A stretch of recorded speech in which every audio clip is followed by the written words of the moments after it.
10 ఏళ్లు పాలించిన తమపై నెపం నెట్టే ప్రయత్నం చేస్తున్నారని విమర్శించారు బీఆర్ఎస్ ఎమ్మెల్యే కేటీఆర్. 2014కు ముందు కాంగ్రెస్ పాలన ఎలా ఉండేదో గుర్తు చేసుకోవాలన్నారు. తెలంగాణలో సాగునీరు లేదని చెప్పారు. ఇక కరెంటు మాట చెప్పనక్కర్లేదన్నారు ఆయన. కేటీఆర్ వ్యాఖ్యలకు డిప్యూటీ సీఎం భట్టి కౌంటర్ ఇచ్చారు. ఆర్డబ్ల్యూఎస్ పథకం ద్వారా ప్రతి గ్రామానికి నీళ్లిచ్చిన ఘనత తమదన్నారు ఆయన. తాము ఎక్కడెక్కడ నీళ్లిచ్చామో లెక్కలతో సహా చెప్తామన్నారు భట్టి. మేము నాగార్జున సాగర్ కట్టినాం, శ్రీశైలం కట్టినాం, కానీ మొత్తం మిగతాయి మాత్రం అన్యాయం అంతా వేరే ఖాతాలో దోస్తామంటే కుదరదు అధ్యక్ష. బరాబర్ చెప్తాం. ఆనాటి మీ గొప్ప ఘనత వహించిన ప్రభుత్వంలో ఆనాడు మీరు చూపెట్టిన అద్భుతాలు ఇవే కదా అధ్యక్ష. ఒక్క మాటలో చెప్పాలంటే అధ్యక్ష, వీళ్ళ పాలనలో తాగునీటికి దిక్కులేదు, సాగునీటికి దిక్కులేదు, కరెంట్ అనేది అడ్రస్సే లేదు. ఏం చేశారనుకుంటున్నారో చెప్పండి, మేము ఏం చేయాలనుకుంటున్నారో చెప్పండి.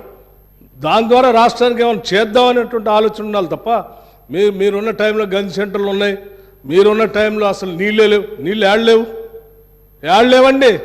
ఆర్డబ్ల్యూఎస్ పథకం ద్వారా మొత్తం రాష్ట్రంలో దాదాపు 70 నుంచి 80% నీళ్ళు ఇచ్చారు. మా ఆదిలాబాద్ నుంచి నేను ఖమ్మం వరకు చెప్తాను, నేను ప్రతి ఊరితో సహా లెక్కలతో సహా చెప్తాను. చివరి గోండుగూడెల్లో కూడా మీరు చెప్పినటువంటి ఆర్డబ్ల్యూఎస్ దాదాపు 43,000 కోట్ల రూపాయలతో ఖర్చు పెట్టారు.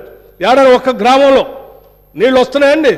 ఇప్పటికి కూడా ఐటీడీ నీళ్ళే తాగుతూ ఉన్నాం, వేసినటువంటి బోర్లు బావిలో నుంచే నీళ్లు తాగుతున్నాం చెప్తా ఉన్నారు.